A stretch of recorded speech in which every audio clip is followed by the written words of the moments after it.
ಭೋಜನಾಮೃತ YouTube ಚಾನಲ್ಗೆ ಎಲ್ಲರಿಗೂ ಸ್ವಾಗತ. ನಾವು ಇವತ್ತು ಇನ್ಸ್ಟಂಟ್ ಸಾಂಬಾರ್ ರೆಸಿಪಿಯನ್ನು ಹೇಗೆ ಮಾಡೋದು ಅಂತ ನೋಡೋಣ ಬನ್ನಿ.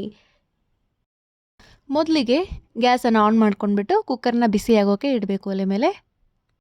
ಮನೇಲಿ ಇರುವಂಥ ತರಕಾರಿ, ಸೊಪ್ಪು ಹಾಗೂ ಬೇಳೆಯನ್ನು ಯೂಸ್ ಮಾಡ್ಕೊಂಡ್ಬಿಟ್ಟು ಹೇಗೆ ಸುಲಭವಾಗಿ ಸಾಂಬಾರ್ ರೆಸಿಪಿಯನ್ನು ಮಾಡೋದು ಅಂತ ನೋಡೋಣ ಬನ್ನಿ.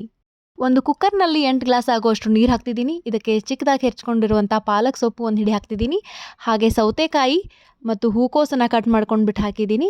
ಮತ್ತು ಇದಕ್ಕೆ ನಾನು ಹಾಕ್ತಿದ್ದೀನಿ 1 ಬೌಲ್ ಆಗುವಷ್ಟು ಟೊಮೆಟೊ. ನಾನು ಒಂದು 4 ಟೇಬಲ್ ಸ್ಪೂನ್ ಆಗುವಷ್ಟು ತಿಳಿ ಬೇಳೆಯನ್ನು ಯೂಸ್ ಮಾಡ್ತಿದ್ದೀನಿ. ನಿಮ್ಮ ಮನೇಲಿ ಯಾವ ಬೇಳೆ ಇರುತ್ತೋ ಅದನ್ನ ಹಾಕ್ಕೊಳ್ಬೋದು. ಇದೇ ಬೇಳೆ ಅಂತ ಯಾವ ರೂಲ್ಸು ಇಲ್ಲ. ಹಾಗೆ ಬೆಳ್ಳುಳ್ಳಿ ಕೂಡ ಹಾಕ್ತಿದ್ದೀನಿ. ಇದಕ್ಕೆ ನಾನು ಹಾಕ್ತಿದ್ದೀನಿ ಚೆನ್ನಾಗಿ ಕಟ್ ಮಾಡಿಟ್ಕೊಂಡಿರುವಂತಹ ಈರುಳ್ಳಿಯನ್ನು 2 ಈರುಳ್ಳಿಯನ್ನು ಹಾಕ್ತಿದ್ದೀನಿ. ಸ್ವಲ್ಪ ಅರಿಶಿನ ಪುಡಿ ಹಾಕ್ತಿದ್ದೀನಿ. ಮತ್ತು ಇದಕ್ಕೆ ಸ್ವಲ್ಪ ಉಪ್ಪು ಹಾಕ್ತಿದ್ದೀನಿ. ಜೀರಿಗೆ. ಕುಕ್ಕರ್ ಲಿಡ್ನ ಕ್ಲೋಸ್ ಮಾಡ್ಕೊಂಡ್ಬಿಟ್ಟು 10 ನಿಮಿಷ ಕುದಿಸ್ಬೇಕು. 1 ಅಥವಾ 2 ವಿಸಿಲ್ ಆದರೆ ಸಾಕು. ತರಕಾರಿಗಳು ಹೀಗೆ ಕುದಿಯುತ್ತವೆ. ನೋಡಿ, ವಿಡಿಯೋದಲ್ಲಿ ನೋಡ್ತಿರೋ ಹಾಗೆ ಈ ಥರ ಕುದಿಯುತ್ತೆ.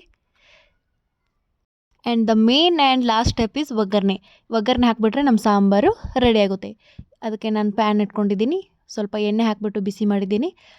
ನೋಡಿ, ಈ ಕಡೆ ಸಾಂಬಾರು ಕುದೀತಿದೆ. ಒಗ್ಗರಣೆ ಹಾಕಿಬಿಟ್ರೆ ಮುಗೀತು.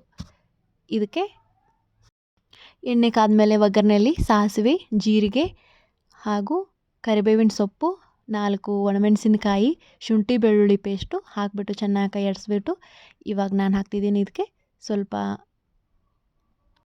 ಕಡಲೆ ಹಿಟ್ಟು ಹಾಕ್ತಿದ್ದೀನಿ. ಕಡಲೆ ಹಿಟ್ಟನ್ನು ಡೈರೆಕ್ಟ್ ಈ ಥರ ಎಣ್ಣೆಯಲ್ಲೇ ಒಗ್ಗರಣೆ ಹಾಕಬೇಕು. ಯಾಕಂದರೆ ನಾವು ಕುದಿಯೋ ನೀರಲ್ಲಿ ಹಾಕಿಬಿಟ್ರೆ ಅದು ಗಂಟಾಗಿ ಸಿಗುತ್ತೆ. ಬಾಯಲ್ಲಿ ಗಂಟಿದ್ದರೆ ಅದು ಹಸಿ ಹಿಟ್ಟು ಉಳ್ಕೊಂಡ್ಬಿಡುತ್ತೆ, ಚೆನ್ನಾಗಿರಲ್ಲ. ಸೊ ಒಗ್ಗರಣೆಲ್ಲ ಹಾಕಿಬಿಟ್ರೆ ಅದು ಯಾವ ಥರ ಗಂಟಿಲ್ದಿರೋ ಹಾಗೆ ಮಿಕ್ಸ್ ಆಗುತ್ತೆ. ಸೊ ಲಾಸ್ಟಲ್ಲಿ ನಾನು ಸ್ವಲ್ಪ ಅಚ್ಚ ಖಾರದ ಪುಡಿ, ಉಪ್ಪು ಹಾಕ್ಬಿಟ್ಟು ಮತ್ತೊಂದು ಸಲ ಕೈ ಆಡಿಸ್ಕೊಳ್ತಿದ್ದೀನಿ ನೀಟಾಗಿ. ಆ್ಯಂಡ್ ಈ ಒಗ್ಗರಣೆನ ಕುದಿಯೋ ನೀರಿದೆಯಲ್ಲ ಸಾಂಬಾರು, ಆ ತಿಳಿ ನೀರು ಹಾಕಿಬಿಟ್ರೆ ಸೊ ತಿಕ್ಕಾಗಿ ಸೂಪರಾಗಿ ಸಾಂಬಾರು ರೆಡಿಯಾಗುತ್ತೆ. ನೀಟಾಗಿ ಈ ಹಿಟ್ಟೆಲ್ಲ ಹಸಿ ವಾಸನೆ ಹೋಗೋ ತನಕ ಸ್ವಲ್ಪ ಹುರ್ಕೊಂಡ್ಬಿಟ್ಟು ಇವಾಗ ಆ ಸಾಂಬಾರಲ್ಲಿರುವಂತಹ 1-2 ಚಮಚ ನೀರನ್ನು ಇದಕ್ಕೆ ಹಾಕಿಬಿಟ್ಟು ಸ್ವಲ್ಪ ತಿಕ್ಕಾಗಿ ಮಾಡ್ಕೊಂಡ್ಬಿಟ್ಟು ಲಾಸ್ಟಲ್ಲಿ ಕುಕ್ಕರಿಗೆ ಹಾಕ್ತಿದ್ದೀನಿ. ನೋಡಿ ಯಾವ ಥರ ಬಂದಿದೆ ಸಾಂಬಾರಂತ ನೀವೇ ನೋಡ್ತಿರ್ತೀರ. ಇದನ್ನು ಇಡ್ಲಿ, ದೋಸೆ, ಅನ್ನ ಯಾವುದರ ಜೊತೆ ಕಾಂಬಿನೇಷನ್ ಮಾಡ್ಕೊಂಡ್ರೂ ಸೂಪರಾಗಿರುತ್ತೆ. ನಿಜವಾಗ್ಲೂ ಟೇಸ್ಟ್ ಮಾತ್ರ ಸೂಪರಾಗಿರುತ್ತೆ. ಪಾಲಕ್ ಸೊಪ್ಪನ್ನು ಯೂಸ್ ಮಾಡಿರೋದ್ರಿಂದ ನಮ್ಮ sambar recipe iron content rich ಆಗಿದೆ. ಸೊ ಇದು ಹಿಮೋಗ್ಲೋಬಿನನ್ನು ಹೆಚ್ಚಿಸುವುದಕ್ಕೆ ಯೂಸ್ ಆಗುತ್ತೆ. ನೀವು ಮನೇಲಿ ಮಾಡ್ಕೊಳ್ಳಿ, ತಿನ್ಕೊಳ್ಳಿ, ಎಂಜಾಯ್ ಮಾಡಿ ಹಾಗೂ ಟೇಸ್ಟ್ ಹೇಗಿತ್ತು ಅಂತ ಕಮೆಂಟ್ ಮೂಲಕ ತಿಳಿಸೋದನ್ನು ಮರಿಬೇಡಿ. Thank you.